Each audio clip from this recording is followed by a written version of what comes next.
पुरी साहब से इंतहाई अदब के साथ दरख्वास्त करूँगा कि वो जो बोले तो हर लफ्ज़ से खुशबू आए, वो जो बोले तो हर लफ्ज़ से खुशबू आए, ऐसी बोली वही बोले जिसे उर्दू आए। तालियों से इस्तकबाल कीजिए।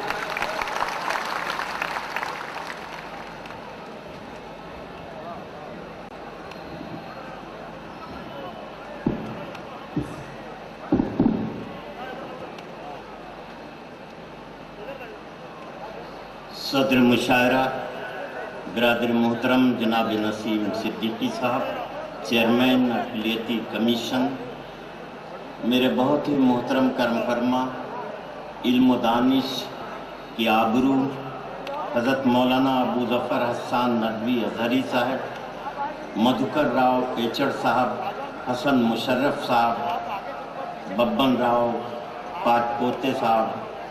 MP हमारे सुरेश टावरे साहब, शेख अबुल बरकात साहब, जितेंद्र औहार साहब, नवाब मलिक साहब, इम्तियाज़ मंजूर अहमद साहब, मोहतरम मजीद मेमन साहब और मेरे बड़े करम फरमा जनाब रऊफ़ कुरैशी साहब, मुशायरे के रूह रवां, मुशायरे की ज़िंदगी खालिद गुड्डू साहब, परवेज़ फलाही साहब, सीमा बनवर साहब और हमारे शेर व अदब का विकार आली मर्तबत प्रोफेसर वसीम बरेलवी साहब, शोराए किराम, ख़वातीन व हज़रात, मुसलमान सिख न हिंदू बोलता है, मुसलमान सिख न हिंदू बोलता है, सरों पर चढ़ के जादू बोलता है, अभी तहजीब जिंदा है हमारी, अभी ये शहर उर्दू बोलता है। मोहतरम हाज़रीन, भिवंडी में मैं जब भी आता हूँ मुझे ये लगता है कि हिंदुस्तान के किसी इलाके को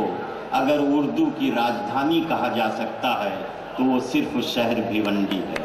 मैं मुबारकबाद दे रहा हूँ, आपकी तहजीबी सरफराजी को सलाम कर रहा हूँ, आपकी आली ज़रफ़ी और आपके शऊर की बुलंदी को। उर्दू ज़बान जिसके बारे में हर कोई शख्स सिर्फ एक बात कहता है कि ये बड़ी शीरी ज़बान है,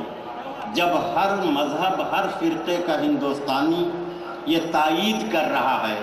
कि ये ज़बान बड़ी शीरी है, बड़ी मीठी है,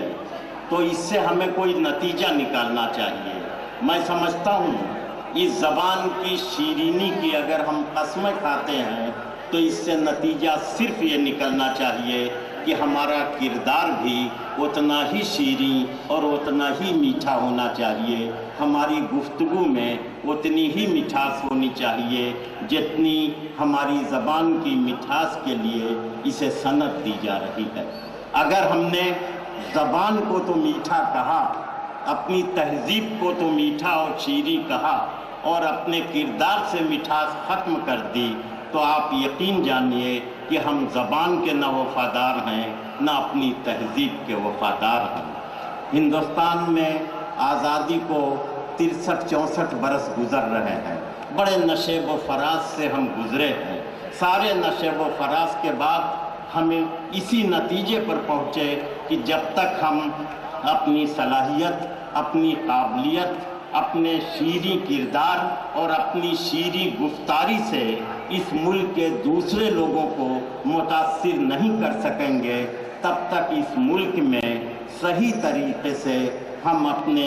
किरदार से दूसरों को मुतासिर नहीं कर सकेंगे। हमें आपस के सारे इख्तिलाफात जितनी जल्दी हो ख़त्म कर देने चाहिए। मैं एक चीज़ बताऊं कि हिंदुस्तान में जमहूरियत है और शायद दुनिया की सबसे मजबूत जमहूरियत है। जमहूरियत की तारीफ बड़ी खूबसूरत है कि तुम मेरी मुखालफत करते हो, मुझे बुरा लगता है, लेकिन तुम्हें मेरी मुखालफत करने का हक हासिल रहे इसके लिए मैं ज़िंदगी भर जद्दोजहद करता रहूँगा। मगर मुखालफत के लिए भी एक तहज़ीब की ज़रूरत है, एक शीरीनी की ज़रूरत है, किरदार में एक मिठास की ज़रूरत है, वरना मुखालफत जो है वो नफ़रत में तब्दील हो जाएगी। इख्तिलाफ़ राय ज़िंदगी के लिए بہت ضروری ہے، لیکن اختلاف رائے کو نفرت سے دور رکھنا ہماری تہذیبی ذمہ داری ہے۔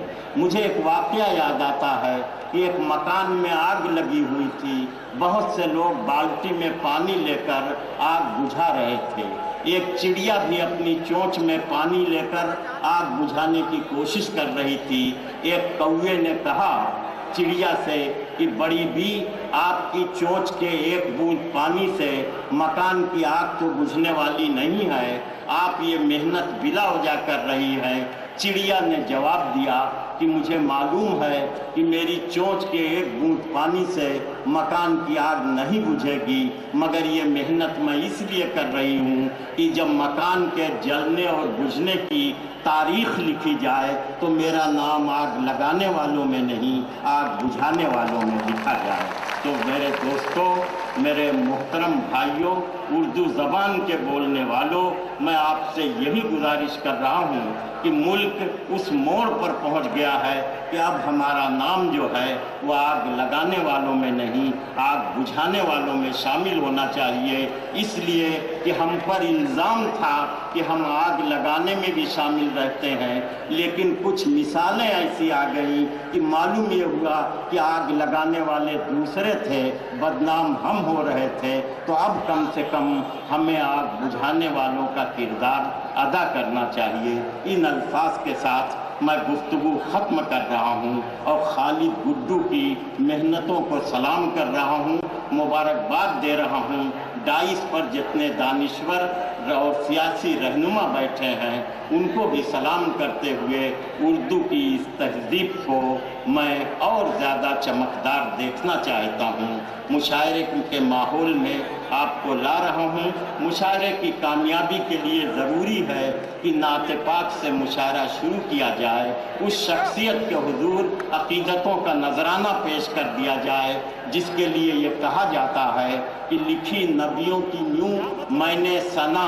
اول سے آخر تک، لکھی نبیوں کی یوں میں نے ثنا اول سے آخر تک، محمد لکھ دیا بس ہو گیا اول سے آخر تک۔ آئیے اس عظیم محسن انسانیت کے حضور عقیدتوں کا نذرانہ بر صغیر کے ایک اہم غزل کے شاعر لیکن نعت کے ایک معتبر شاعر جناب طاہر فراز سے گزارش کی جائے کہ بارگاہ رسالت مآب صلی اللہ علیہ وسلم میں وہ اپنی عقیدتوں کا نذرانہ پیش کر کے مشاعرے کو اعتبار بخش دیں اور مشاعرے کو کامیابی کی ضمانت عطا کریں۔ جناب